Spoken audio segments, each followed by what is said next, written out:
What if I told you that some of the greatest athletes in history never got to show the world their full potential? What if the records you think are unbreakable were actually set by people who weren't allowed to compete? Welcome back to Arc of Ages, the community where hidden history comes alive. I'm your host, Max Winkler, and today we're stepping into the arena of athletic excellence that was systematically denied, buried, and erased. This isn't just about sports statistics or forgotten records. This is about human potential that was crushed not by injury or age, but by the color of their skin. And you, our Arc of Ages family, are about to become the custodians of their legacies. By the end of this journey, you'll know names that should be legendary, understand strategies of suppression that shaped sports forever, and most importantly, you'll realize that every time we say these names, we're performing an act of resurrection. Arc of Ages family, we've grown to thousands strong. That's thousands of people committed to uncovering the truth they tried to bury. And today's mission is our most athletic challenge yet. Here's what we're going to do together. As I reveal each athlete, I want you to timestamp your reactions in the comments. Let's create a living timeline of discovery where future viewers can see the exact moments we collectively gasped, got angry, or felt inspired. Because here's the truth. Every major sport you love today was shaped by the absence of black excellence that was systematically excluded. The records, the legends, the greatest of all time discussions, they're all incomplete because we've missed the athletes who never got their shot. But today we change that narrative. Today we become the Hall of Fame that racism tried to prevent. Ready to start uncovering? Let's dig in. Our excavation begins with a man who didn't just play baseball, he revolutionized it. But because he did it in the shadow of segregation, his innovations were stolen without credit. Meet Rube Foster, the man they called the father of black baseball. While Major League Baseball was a whites-only club, Foster was creating something that would prove to be more innovative, more competitive, and more entertaining than anything the major leagues were producing. In 1920, Foster founded the Negro National League, not just an alternative to MLB, but as a superior product. His league featured innovations that wouldn't appear in white baseball for decades. Night games, aggressive base running, strategic pitching changes, and a style of play that emphasized speed and intelligence over pure power. But here's what makes Foster's silencing so strategic. Major League scouts attended Negro League games religiously. They were taking notes, stealing strategies, and implementing Foster's innovation in white baseball while never crediting their source. Foster's teams regularly beat white professional teams in exhibition games, sometimes by embarrassing margins. The Kansas City Monarchs once beat a white all-star team 11-4. Foster's Chicago American Giants had a better record against white professional teams than most MLB clubs had against each other. So how did they silence him? By simply pretending these games never happened. Sports writers ignored the results. Record books omitted the statistics. And when Foster died in 1930, mainstream baseball acted like they'd never heard his name. But Foster's real legacy isn't just what he built, it's what he proved. He proved that when black athletes control their own leagues, their own narratives, their own destinies, they could create something that surpassed anything the white establishment had imagined. Every time we say Rube Foster, Every comment below that acknowledges his genius, every share that spreads his story, we're giving him the Hall of Fame recognition that was stolen from him for almost a century. What if I told you that the first black woman to win Olympic gold had to train by jumping over makeshift barriers made of sticks and rags because she was banned from using proper facilities? Alice Coachman didn't just break the color barrier in Olympic track and field, she shattered it while training under conditions that would have broken most athletes' spirits before they even reached competition. At the 1948 London Olympics, Alice Coachman set an Olympic record in the high jump that stood for years.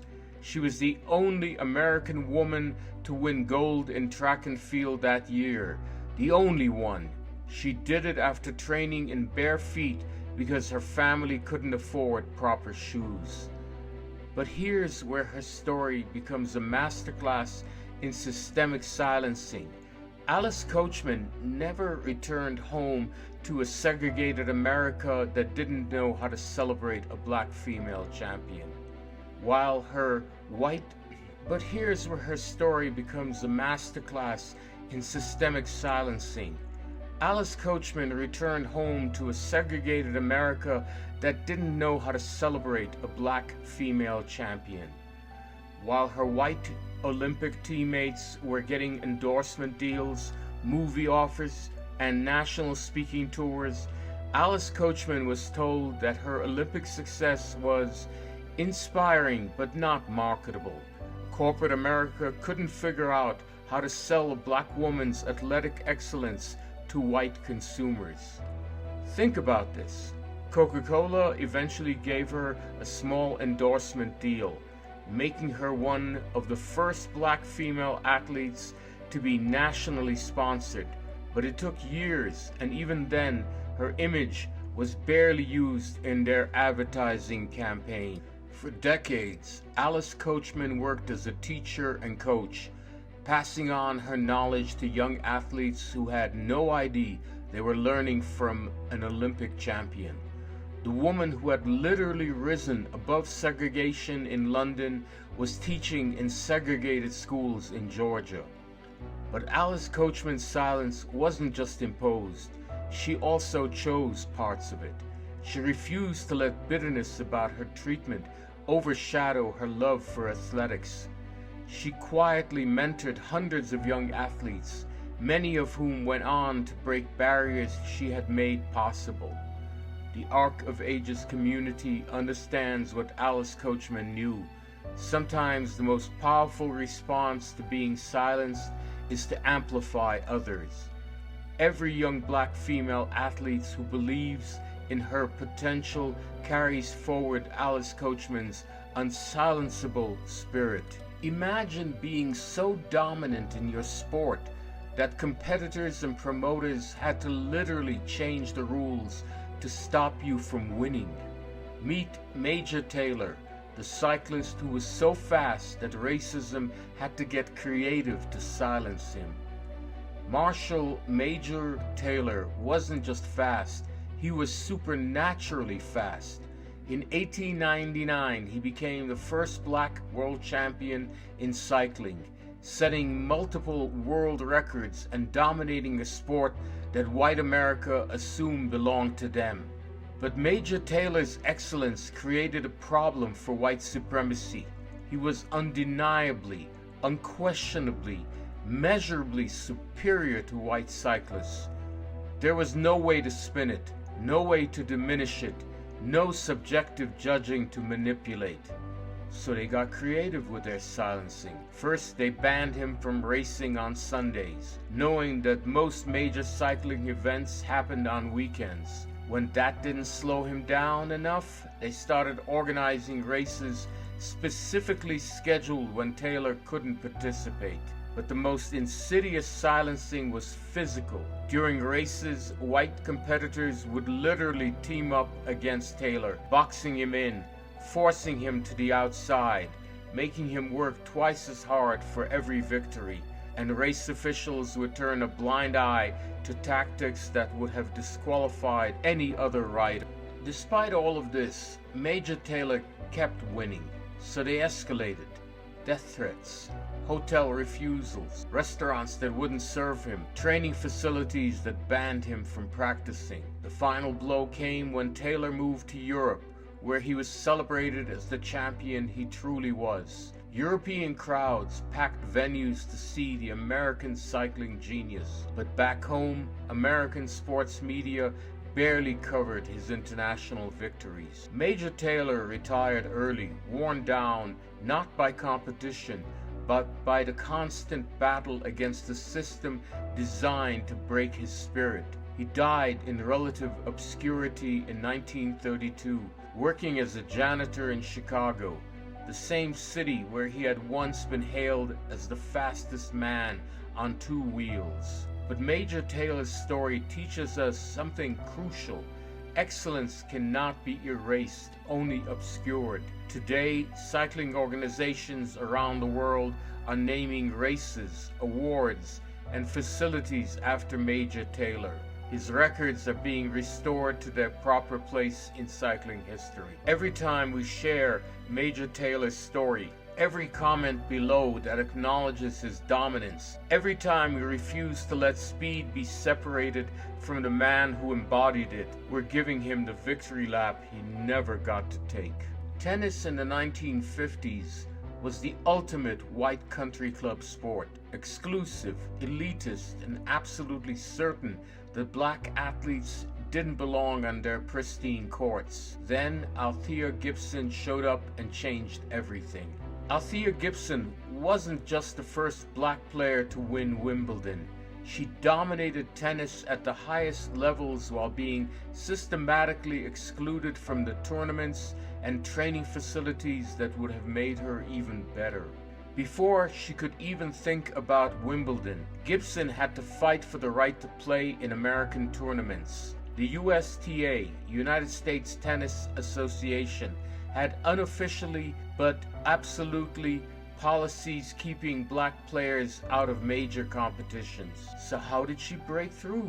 Through a combination of undeniable talent and strategic allies. In 1950, former champion Alice Marble wrote a scathing editorial in American Lawn Tennis magazine, essentially shaming the tennis establishment into giving Gibson a chance. But here's what they don't tell you about Gibson's breakthrough. She had to be twice as good as any white player just to be considered half as worthy. While white players trained at exclusive clubs with professional coaches, Gibson practiced on public courts in Harlem with makeshift equipment. And when Gibson started winning, really winning, the tennis establishment tried a different kind of silencing. They praised her athleticism while questioning her tennis intellect. They celebrated her power while diminishing her strategy. They made her victories about natural ability rather than the sophisticated tennis mind she had developed. By 1957, Althea Gibson was the world's #1 tennis player. She had won Wimbledon, the US Open, and was dominating the sport globally. But when she looked for ways to monetize her success, endorsement deals, professional opportunities, coaching positions, the doors slammed shut. The most heartbreaking part, Gibson was forced to retire from tennis at her peak because she simply couldn't afford to keep playing amateur tennis, and there was no professional tour that would accept her. So she reinvented herself, becoming a professional golfer, a recording artist, even appearing in movies. But imagine what tennis history would look like if Althea Gibson had been allowed to compete and earn throughout her prime years. Today, every black athlete who signs a multi-million-dollar endorsement deal, every player who speaks out about inequality, every young person who sees tennis as accessible, they're standing on the foundation that Althea Gibson built with her serve and her refusal to accept less than she deserved. Arc of Ages family, I can feel the energy building in our comment section. The stories we're uncovering together are hitting different than anything in the history books, aren't they? Before we dive into our top 6 silenced athletes, we need you to do something powerful. Look at the athlete who shocked you the most so far and drop their names in the comments with the word "remember" in all caps. Let's flood this comment section with their names. But we're not just remembering, we're activating. Every like on this video tells YouTube's algorithm that hidden Black history matters. Every share brings these names to someone who's never heard them. Every new subscriber joins our community of truth excavators. And here's something special. We're building towards our most shocking revelation. The number 1 athlete on today's list is someone whose silencing was so complete, so systematic, that even mentioning their name in certain circles was considered dangerous. Are you ready to keep digging? Because our next 6 athletes are about to show you just how deep the conspiracy of silence really goes. They called him the Black Babe Ruth, but that nickname itself reveals the problem. Josh Gibson wasn't the black anything. He was simply the greatest power hitter in baseball history, period. The numbers are staggering. Josh Gibson hit an estimated 800 to 950 home runs in his professional career. Babe Ruth hit 714. Gibson's documented single-season high was 84 home runs. Ruth's record was 60. Gibson once hit a ball out of Yankee Stadium, something Ruth never did. And here's where Gibson's silencing becomes a perfect case study in historic manipulation. MLB has spent decades trying to diminish Negro League statistics, claiming the competition wasn't equivalent, the record keeping wasn't accurate, the games didn't count. This is gaslighting on an institutional level. The same Negro League teams that Gibson dominated regularly beat MLB teams in exhibition games. Gibson himself battled .426 against Major League pitching in documented games, better than his Negro League average. The silencing of Josh Gibson required active effort from multiple institutions. Sports writers ignored his achievements. Baseball's Hall of Fame waited until 1972, 25 years after his death, to induct him. And even then, they created a separate section for Negro League players, as if their excellence existed in a different category. But the most heartbreaking part of Gibson's story is how the silencing affected him personally. He knew he was the best hitter alive, but he also knew he would never get the chance to prove it on the biggest stage. The psychological toll of that knowledge contributed to the depression and health problems that led to his early death at age 35. Josh Gibson died just 3 months before Jackie Robinson broke the color barrier in MLB. He was 35 years old, still in his prime, still the most feared hitter in baseball. Josh Gibson died just 3 months before Jackie Robinson broke the color barrier in MLB. He was 35 years old, still in his prime, still the most feared hitter in baseball. Imagine if he had gotten those final years to show the world what we in the Arc of Ages community now know. He wasn't the Black Babe Ruth. Babe Ruth was the white Josh Gibson.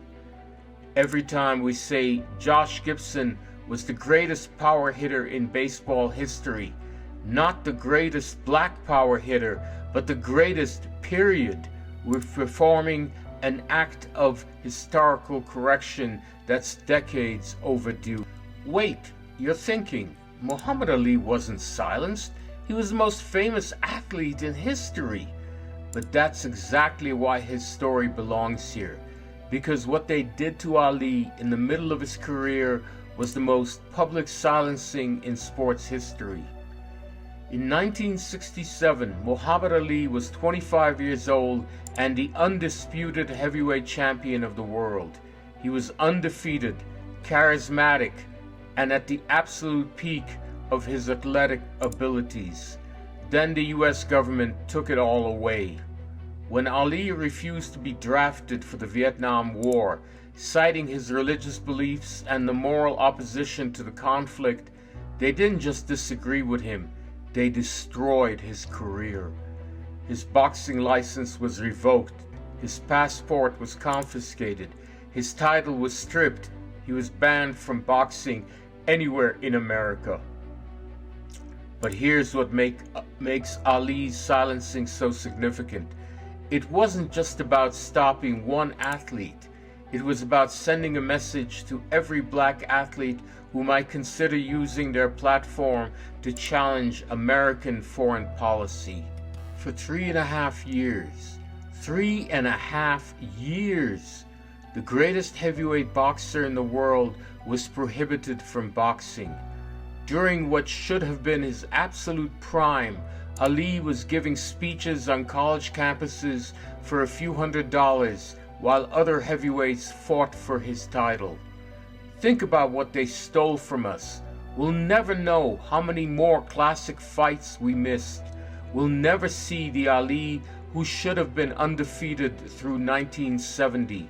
We'll never know how much greater his legacy could have been if he hadn't lost those crucial years. And the physical cost? When Ali returned to boxing in 1970, he was different, still great, but no longer the untouchable speedster who had dominated the early 1960s.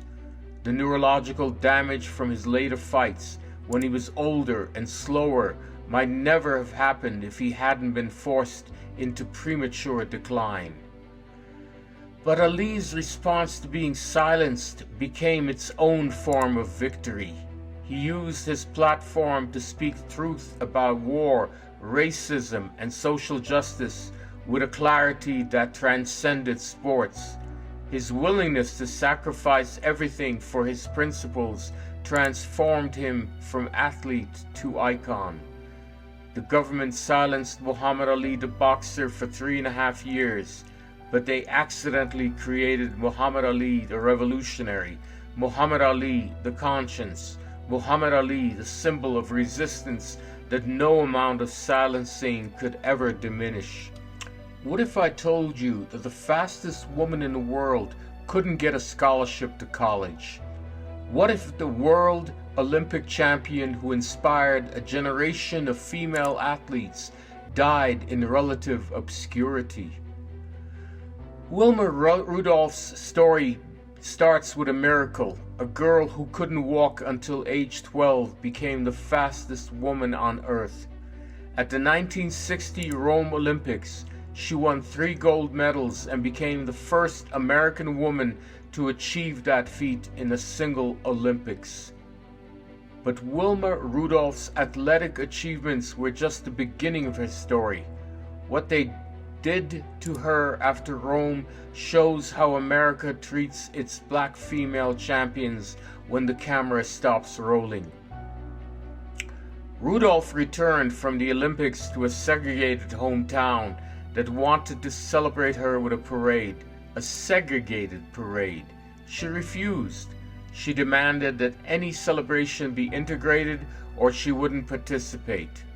At 20 years old, this Olympic champion was already using her platform for civil rights. But here's where her silencing becomes systematic. There was no professional track circuit for women in 1960. No endorsement deals, no appearance fees, no way for the fastest woman in the world to make a living from her speed. So Wilma Rudolph retired from competition at age 22. 22! Not because she was slowing down, but because she needed to earn a living. The woman who had just proven that she was the fastest human being on the planet became an elementary school teacher in Tennessee. And this is where the silencing becomes heartbreaking. For decades, Wilma Rudolph worked as a teacher and coach, inspiring young athletes who had no idea they were learning from an Olympic legend. She never complained, never demanded recognition, never insisted on the celebrity status that male Olympic champions received automatically. When Rudolph died in 1994 at age 54, the sports world acted surprised.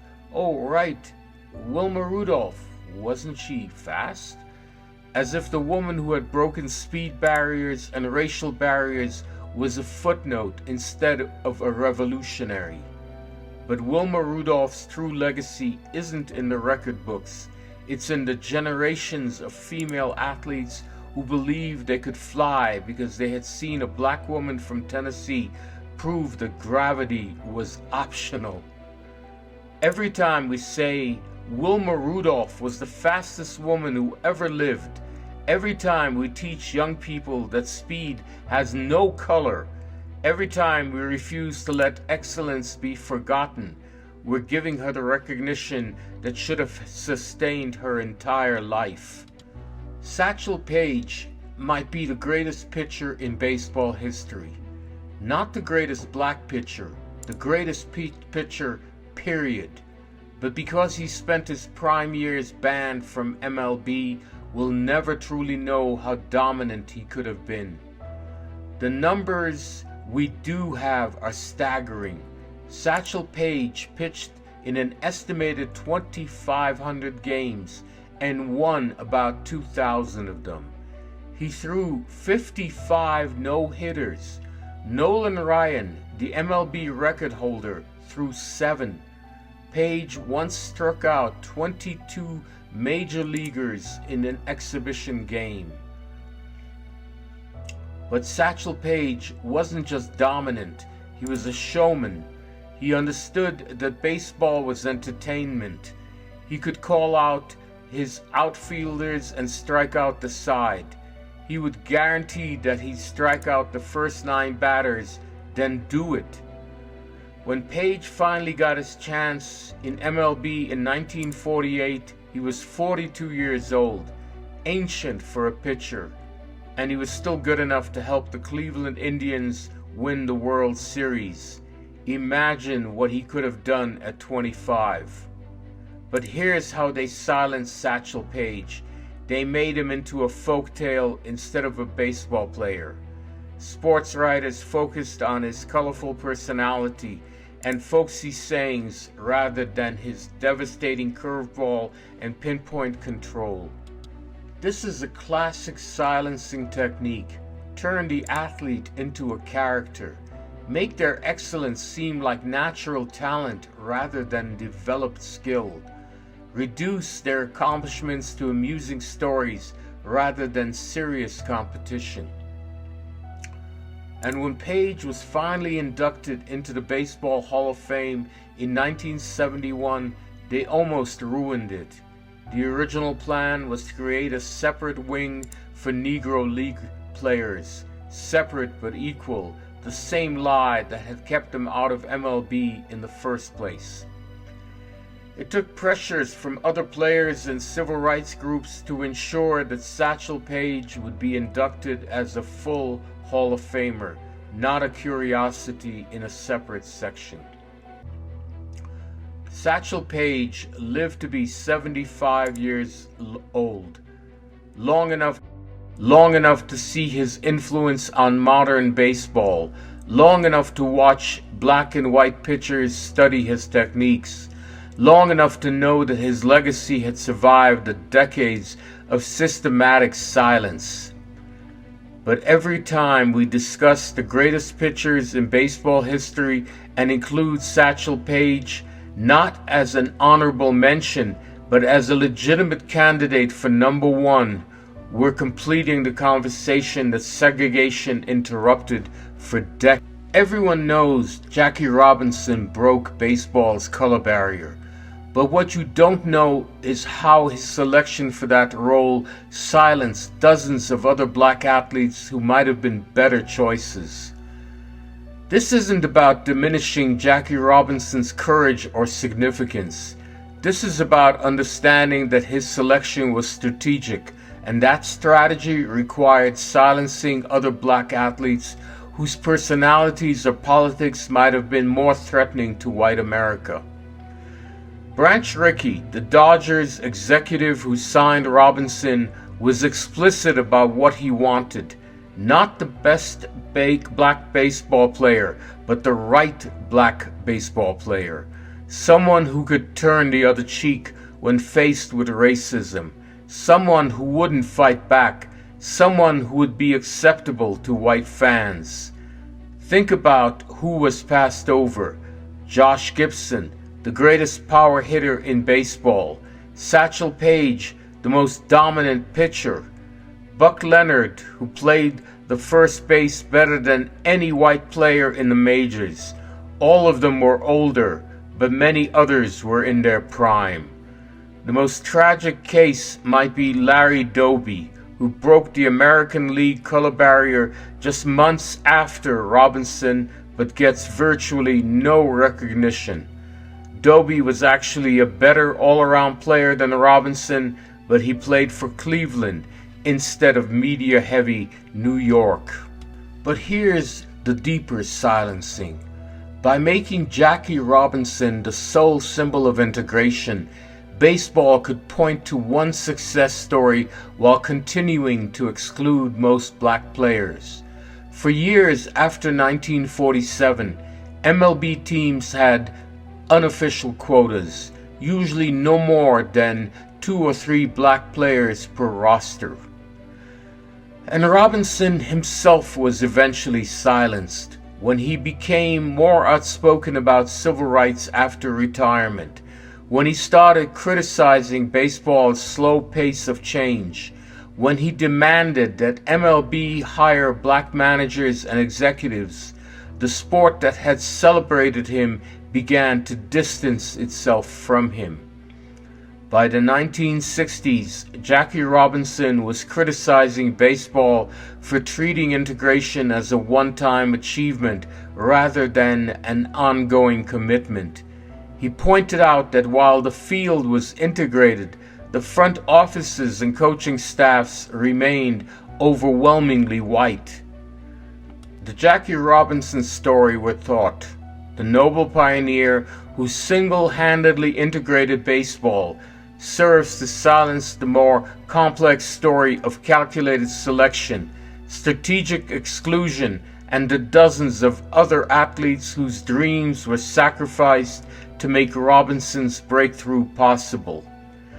Understanding the full story doesn't diminish Jackie Robinson's courage. It reveals the systematic nature of athletic silencing and reminds us that every breakthrough comes at the cost of opportunities denied to others. Jesse Owens is the most famous athlete on our list, celebrated worldwide for humiliating Hitler at the 1936 Berlin Olympics.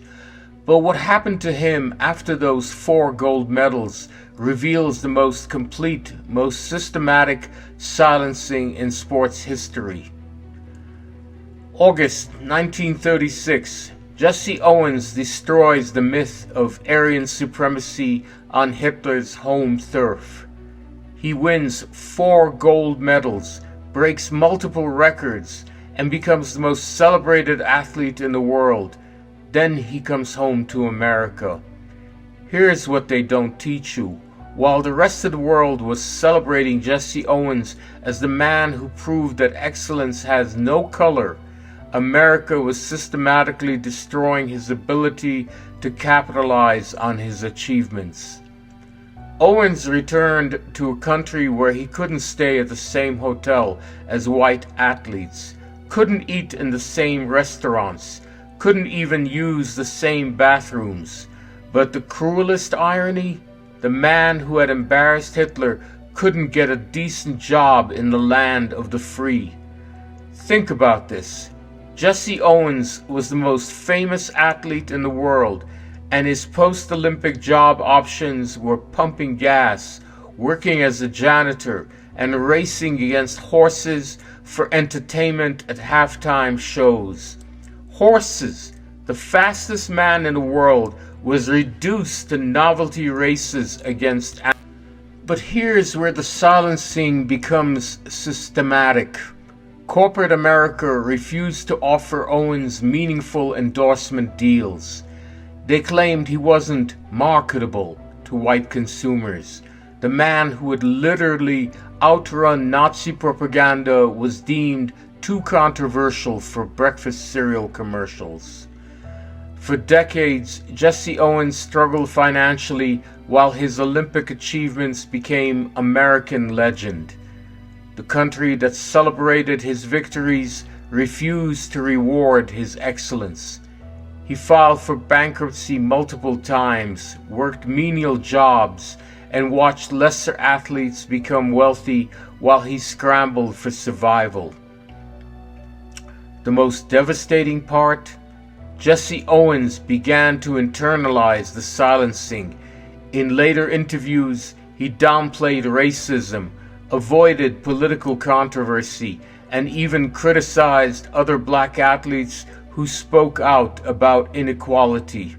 The system had broken not just his economic prospects, but his spirit. They silenced Jesse Owens by making him choose between dignity and survival, between truth-telling and economic stability. And when he chose survival, they used this silence to prove that racism wasn't really a problem. And here's what Jesse Owens' story teaches our Arc of Ages community. Individual excellence, no matter how spectacular, cannot overcome systemic oppression without collective action. Owens ran alone on that track in Berlin, but the fight for equality requires all of us running together. Rube Foster, Alice Coachman, Major Taylor, Althea Gibson, Josh Gibson, Muhammad Ali, Wilma Rudolph, Satchel Paige, Jackie Robinson's hidden story, Jesse Owens' silenced aftermath. 10 names, 10 stories of excellence denied, opportunities stolen, and legends buried. But today, in this moment, with this community, that burial ends. Arc of Ages family, we are now the keepers of these legacies. We are the Hall of Fame that segregation tried to prevent. We are the record books that racism tried to rewrite. But remembering isn't enough. We want you to choose one athlete from today's list, the one whose story hit you the hardest, and we want you to become their champion. Research them deeper, share their story, teach someone else their name. Because here's the truth that every system of oppression fears. Once a story is told, it cannot be untold. Once a name is spoken, it echoes forever. Once excellence is acknowledged, it demands to be celebrated. Subscribe to Arc of Ages if you haven't already. You're not just following a channel, you're joining a movement of historical justice. Hit that notification bell because every video we release is another piece of stolen history being returned to its right. Share this video with everyone who needs to know that athletic greatness was never limited by race, only by racist systems that feared what they couldn't control. And check out our Champions They Couldn't Silence playlist. We're building the ultimate archive of athletic excellence that history tried to hide. Your views, your shares, your comments, their votes for truth over fiction, justice over silence. Most importantly, take these names with you, say them out loud, teach them to young athletes. Make sure the next generation knows that excellence has always existed in every community. It was just systematically hidden from view. Because when we say Satchel Paige was the greatest pitcher in baseball history, when we declare Josh Gibson hit more home runs than Babe Ruth, when we insist Jesse Owens deserved better than racing horses, we're not just correcting history, we're completing it. This is Arc of Ages, where silence is never permanent, where excellence eventually finds its voice, and where a community of truth seekers can resurrect legacies that oppression tried to bury forever. They tried to silence these champions, but they couldn't silence us.